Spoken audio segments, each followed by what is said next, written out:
it's Sophia Hodgson from Rusty Blue 85 and I'm back with another card making tutorial on my YouTube channel. Today I'm going to be making a Mother's Day card using the Honeybee Stamps Winter Anemone stamp set, and I'm also going to be using this Tim Holtz Bigs die which cuts out some teacups. So what I'm hoping to achieve is have loads of anemones coming out of the teacup.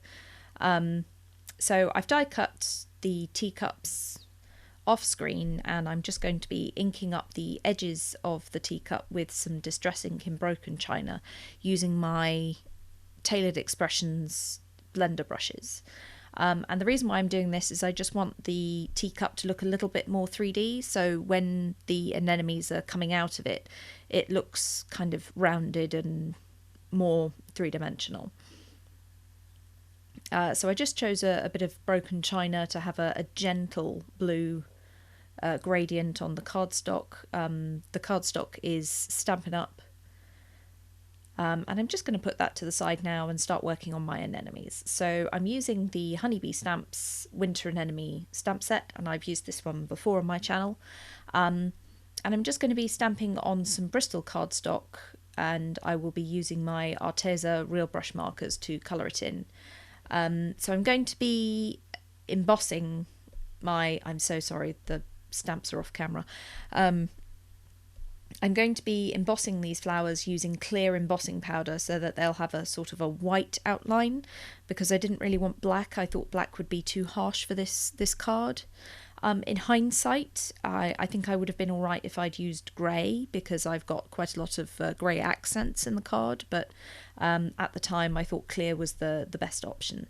So I'm just treating my Bristol cardstock with my embossing buddy so that I don't get stray embossing powder where I don't want it, and I'm going to be using Versamark to ink up my stamps.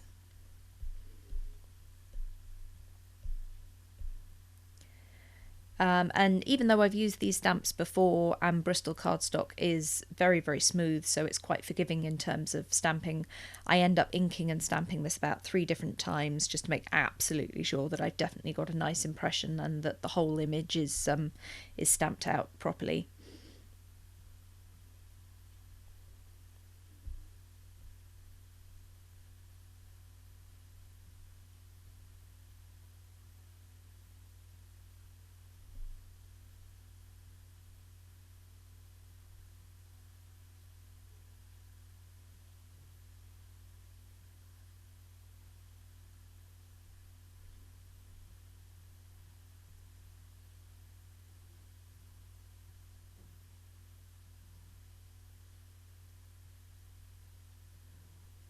So as I said, now I'm going to be using my Wow Superfine Clear Embossing Powder, and I'm just going to use a scrap piece of paper to capture all of that, because this is a massive, massive jar, so if I didn't have a large piece of paper to capture it, it would go everywhere. So just coating the embossed images with the Superfine Clear Embossing Powder, and then I will heat set that off camera.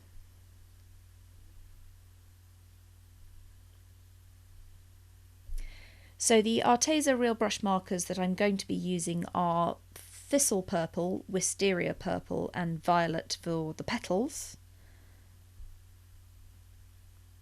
And I've done a little swatch chart so I can pick out which colours I want to use.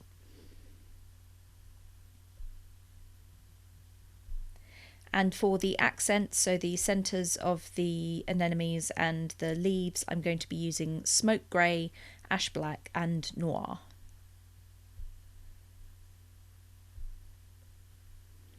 So I'm just going to be doing some colouring and I'm recording off to the side, so I will stop commenting for a bit and I'll put on some music and I'll join you all later once I've done this colouring. Obviously this is sped up quite a lot, otherwise we'd be here for hours and hours and hours. I really take my time when I colour, so I'll speak to you all again in a bit after the colouring's finished.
So I took a piece of Lawn Fawn Spiffy Speckles paper and covered the front of a 6x6 card with that paper.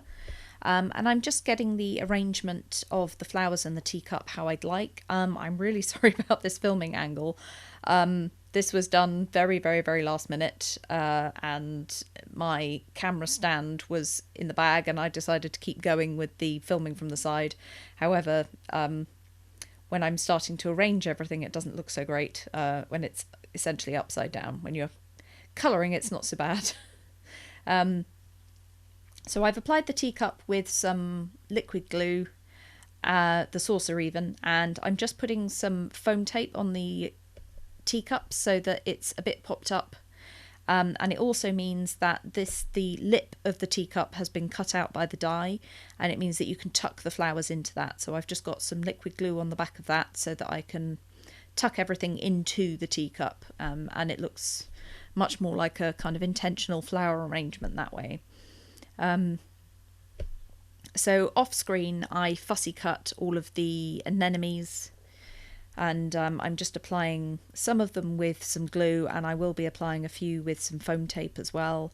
And I've sped this up massively because this involves a lot of me going oh no, and moving things around, and so this whole section took ages, so I've sped it right up so that you're not going to be here for hours on end. So these 3 flowers have been applied with wet glue, and I'm just getting some foam tape to pop up this 4th flower that's going to be at the front. Now, after I'd applied all of these flowers, I decided that I needed to work on my sentiment, and I'm using the Lawn Fawn scripty sayings, and I'm going to be... I'm just removing some glue that's managed to escape out the side there. So I'm just stamping that in some smoke grey VersaFine ink and stamping that underneath the teacup so that it says Happy Mother's Day. So Mother's Day here in the UK is on March the 22nd. And this was all being filmed on March the 21st, which was leaving it a bit late. So absolute last thing, I looked at the flower arrangement and I thought that it looked a bit lopsided, so there were more flowers on the right hand side of the card than there were on the left, so I decided that the best way to sort out the lopsidedness was to stamp some leaves. So I'm just stamping some leaves from the Winter Anemone stamp set, and again I'm going to stamp them with Versamark ink, emboss them with clear embossing powder, and colour them in using the same 3 colours that I used for the anemone centres and the stems, just to keep the whole colour scheme consistent.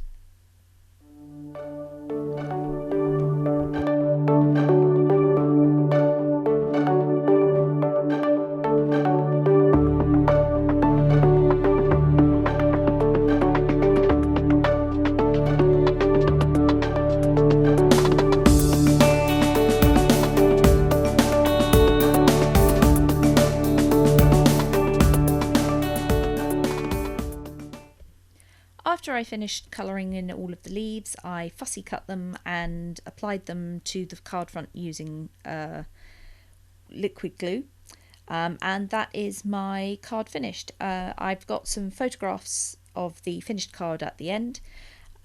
Please give this video a thumbs up if you liked it, and if you haven't already, please subscribe to my YouTube channel, and if you click on the grey bell, then you'll be notified of any new uploads that I make, and I would love to see you here again soon. So take care of yourselves and see you all back here soon. Bye.